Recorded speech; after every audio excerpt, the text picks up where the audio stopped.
What is up, my dragonflies? Sunshine Spirit Nikolai gets sharing that sunshine with you. So, let's get into it. Masculine and feminine.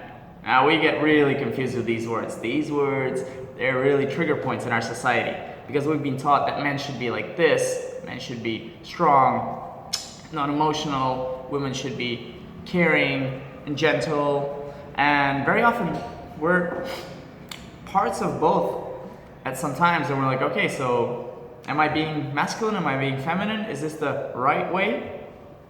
Now, I have to tell you guys, in my life, this is a very, very big part of my development and my journey, is coming to realize what masculinity is. Because I didn't grow up being very big.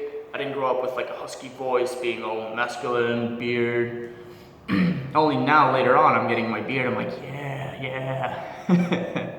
But the thing is, masculinity for me was a big challenge as well, coming to understand what that means for me. And for the longest time, I thought that I was not masculine. And I hurt myself for being a bit too emotional, being a bit too airy, letting my emotions control me, right? I was like, no, maybe I'm being too feminine. And I really hurt myself for the biggest time. Really pushed myself down until I realized this powerful distinction.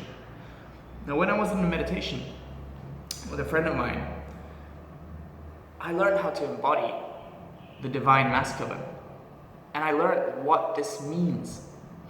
Now see, men and women both have the divine masculine and the divine feminine within them.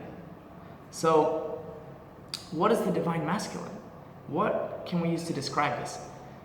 If you can imagine a giant rock or a giant space like a container that just stands solid, this is the divine masculine.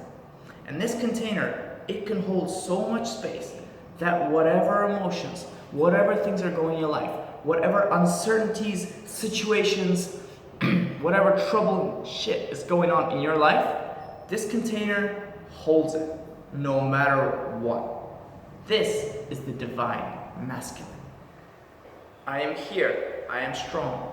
If you can imagine a huge rock in the middle of a river, a raging river. Now the river has got torrents and rapids coming down each way, pushing, you can't even cross this river, and there's this rock right in the center, steady, grounded, as a foundation, centered, grounded, right?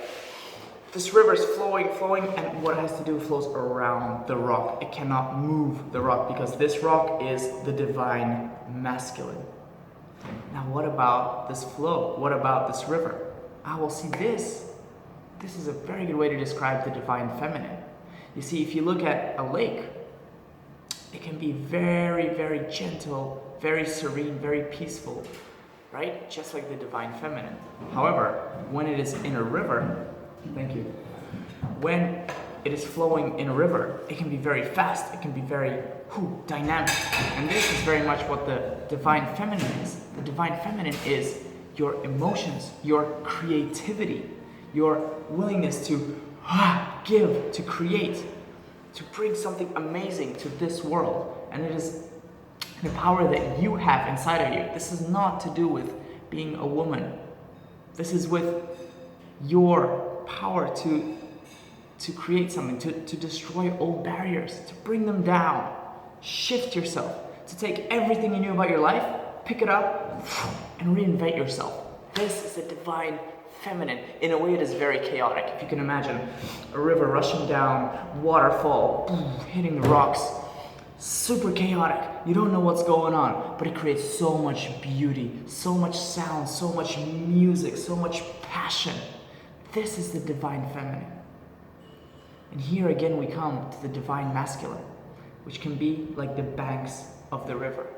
Because in order to allow this creative, this passionate energy to flow, it needs direction, it needs a place to flow, it needs, once again, space. So if you can imagine the divine masculine being these two strong banks of a river, and in between them, because they create such a stable foundation and such a stable pathway for the divine feminine to flow, for the river to flow, that's when the divine feminine can release and truly show all of its glory. Okay? How's that distinction for you? Are you starting to understand a little bit how important both the divine masculine and the divine feminine within you are? This is not about being girly or about being emotional. Girls, this is not about being tough and being successful. Those are parts, those are ways of expressing masculinity, femininity. Sure, but they are not the masculinity, femininity itself. These concepts, these divine masculine and feminine, are so much bigger than what our society teaches us. They are so much bigger. Don't limit your perception. Don't live in this little box, okay? Don't live in these little set ideas that are comfortable. Take this box away. Let the divine feminine flourish within you. Let it destroy this little box. It's just a little box.